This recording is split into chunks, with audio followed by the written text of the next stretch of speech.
umesikia vizuri, kama umesoma vizuri. Somo la kwanza limeweka msingi wa somo la leo katika umilele.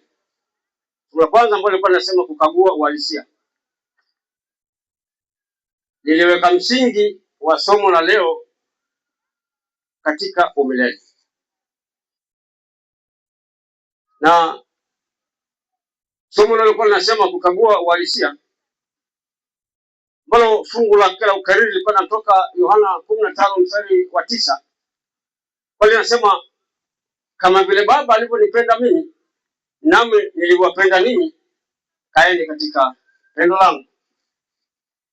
Unaona namna ambavyo fungu la ukariri linaweka msingi wa upendo, na unaona vile ambavyo somo la leo la 13 katika umilele pia limeweka msingi wa upendo.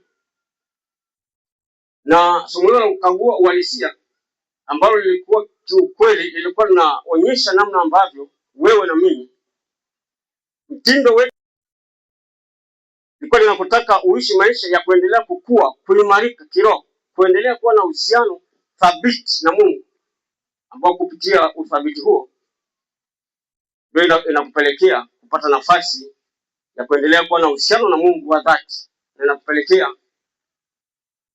uwe ni miongoni mwa wale ambao wameandaliwa kurithi ufalme wa mbinguni, kwa maana ya somo la leo tunalolihitimisha nalo sema katika umilele. Sasa baada ya utangulizi huo mfupi, niseme kitu ambacho nimekisahau. Roho ananikumbusha. Mike, naomba funye vitabu Mike ziwe huko, maana tutashirikiana wote. Sema kile ambacho ulijifunza katika masomo kwa mtiririko wa masomo yake. Kama utachangia kwenye somo la kwanza, sawa, hili limeshatoa utangulizi. Kama na jambo ambalo ulikuwa unataka kulisema limeshasemwa, usilirudie. Useme siku mbali sana na mzungumzaji aliyepita, alafu nao unapita hapo hapo. Sema kingine ambacho hakijasema. Unaona hiki kwa kweli kwenye utangulizi, ngoja nikiseme hiki. Unapopewa nafasi, tumia dakika 2 kama sio 3, kwa maana ya kutumia dakika 39 kama sio 40, kwa maana ya kufunga lesson. Ukipewa tumia dakika hizo 2 au 3 kwenye mchango wako, na zikiwa 2 au 1 tutafurahi zaidi, ili tuende na muda. Naomba maiki ziwe huko kwa watu. Nimeshatoa utangulizi na nini nimeeleza, alikuwa anaweka msingi wa somo ambalo tunahitimisha nalo leo. Sasa moja kwa moja ni wakaribishe katika mjadala wa leo. Wewe utanyosha tu mkono, maiki zitakuwa huko, na kwenye mitambo tutakuwa unaangalia mikono ya watu. Mtu kama ana swali ananyongeza, na ili twende hivyo. Amina. Changia katika somo hili la analosema katika, nitachangia sana fungu la ukariri hapa kidogo, ndio nitalizungumza kwamba anasema kama vile Baba alivyonipenda mimi, nami niliwapenda ninyi, kaeni katika upendo wangu. Kwa hiyo Mungu ndiye aliyetupenda sisi, na baadaye Yesu akaja akaendeleza huo upendo. Sasa anasema mwandishi hapa, tukae katika upendo wake. Kama una uhalisia wa kumpenda Mungu, ni lazima ule upendo wake tuuendeleze, ambao ndio Yesu alituletea, ndio Yesu alitufundisha. Huwezi kusema kwamba unampenda Mungu wakati huna mahusiano mazuri na Mungu. Kwa hiyo sisi ndio tuliompenda, ambao sisi yeye ndio aliyetupenda sisi wa dhambi.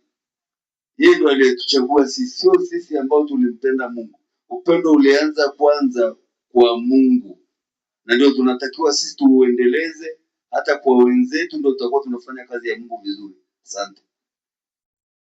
Tuna kwa imani tunaamini na kumpenda. Kwa hiyo kumbe upendo wa kweli, ili uonekane ni upendo, lazima uonyeshe yule mliye naye, yule mnayohusiana naye, ndipo iende na kwa Mungu. Asante sana Abeli, ukiweka huo msingi wa upendo. Na hata hivyo mbingu ni upendo, msingi wa wokovu ni upendo, kwa maana jinsi Mungu alipenda ulimwengu hata akamtoa mwanawe wa pekee, ili kila mtu amwaminie asipotee bali awe na uzima wa milele. Ninakushukuru sana Abeli.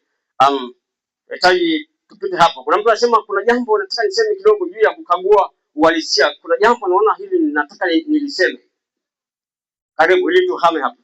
Asante. ninafikiri kitu kimoja kwamba kuliko twende somo moja hadi 13, labda tungewapa watu nafasi waseme jambo ambalo yeye kuanzia somo la kwanza. Somo la 10 lenye kichwa kinachosema toba na msamaha. Pale tuliona jinsi wana wa Israeli walivyotoka katika nchi ya Misri wakati wanaelekea Kanaani. Wakati wakiwa njiani wakasahau kile ambacho Mungu alichowatendea. Wakati Musa amepanda mlimani, wao wakamfuata Haruni wakihitaji ya kwamba watengenezewe sanamu kwa ajili ya kuabudu. Wakasahau ya kwamba Mungu, wakawa na wasiwasi huo. Na mbele tena tukaona ya kwamba kuna kisa ambacho kilichotolewa kuhusu mama ambaye yeye alikuwa kila akiamka asubuhi siku ya Sabato, kazi nyingi zilikuwa zimemrundikia. Akiwa anafanya kazi, akishika hiki, kuna hiki ambacho bado